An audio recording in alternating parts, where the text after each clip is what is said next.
very difficult, especially after my father was dragged into it, because my father's memories are the purest and the most genuine emotion I've had, and this is something that I've been very close to, and then this is something that I go back to when I'm dealing with the toughest things. So to have my father's memory be stained by all the hate that was coming was very difficult, and not just for me but even for my family. A campaign that was started by students for the students and against violence all of a sudden became a controversy about me and where I come from, and I think the attacks on my background and my family were the most difficult things to deal with. When I saw the tweets first, I couldn't make sense of them immediately as to what was happening. And then when I did read the tweets, it was my phone's notification started blowing up. So it just wouldn't stop, or the hate wouldn't stop. And I'm not somebody whose Twitter notifications were off, because I was never on Twitter. And all of a sudden, from 30 people following me, it went to 3,000, and all of them haters. It also makes me realize that it also makes me very concerned for like the kind of environment and the kind of people we've become, especially online, that we're not even considerate enough as to what we're saying can hurt somebody. And especially when people of that stature or that position and power, I think it's disappointing, because there's so much they can do with that voice and with that credibility. And I know that there's the whole concept of freedom of speech, but then I don't think making fun or making joke out of a statement that's my personal tragedy is freedom of speech. It's bullying, and to encourage that with a clapping emoji is siding with the bully, and these are things that are not excusable. And about the government or the ministers saying things against me, it's just, again, as a citizen, we should feel unsafe. I just like them to be a little bit more responsible with what they have to say, because everything that they say has consequences and effects. And in my case, the consequences were the threats and the hate that I was given. And just being a 20-year-old normal college girl, it was very difficult. I'm lucky that I had so much. I have a very strong family who stood by me.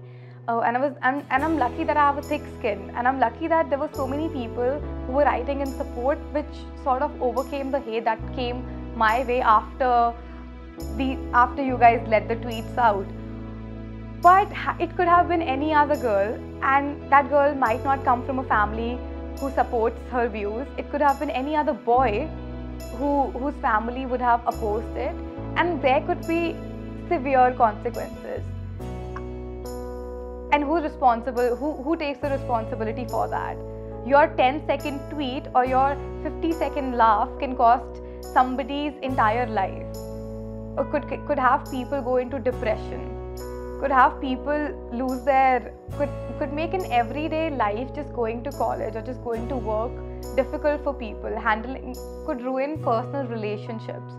So I feel like with your position comes a lot of responsibility, and if I can realize that, it's only obvious that you do too.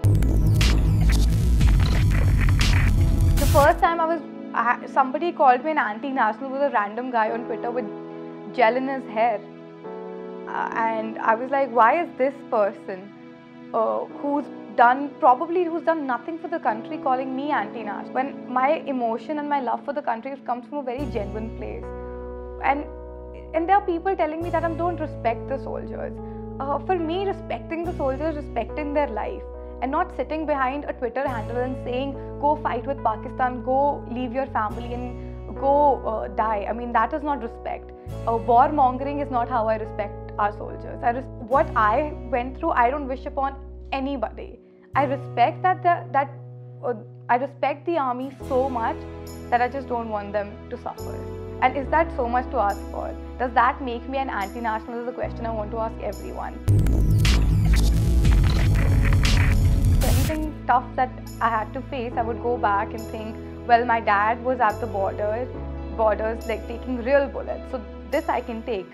what doesn't kill you makes you stronger. So when my Twitter notifications were going crazy on me, I just sat back and I realized that these are just Twitter notifications. I'm my father's daughter. I can take more. See, anything that people don't like or agree with, they'll start trolling. I'm actually very glad that there was all this attention and hate, because now I have a platform where whatever I say will be heard louder and it'll be more clearer. And I feel like it's my responsibility and it's our responsibility as a society to stand up against that kind of bullying. So I'm a soldier against trolling now. I didn't feel like quitting social media at all, to be honest. I feel like I think this is something with the underdogs. The more you push them back, the stronger they come. And I've always been the kind of person, I've always been an underdog even in my everyday life, whether it's been education or whether it's been the sport that I've been pursuing. So the more hate there was, it only fueled me to come back stronger. It was a little difficult for my mother to deal with the comments that were coming, so I did go off Facebook for a while till I could find time to make it a little bit more private, since it had so much of my personal life documented over the years. But am I going to go off social media and be silenced? That's not going to happen. I feel like now I'm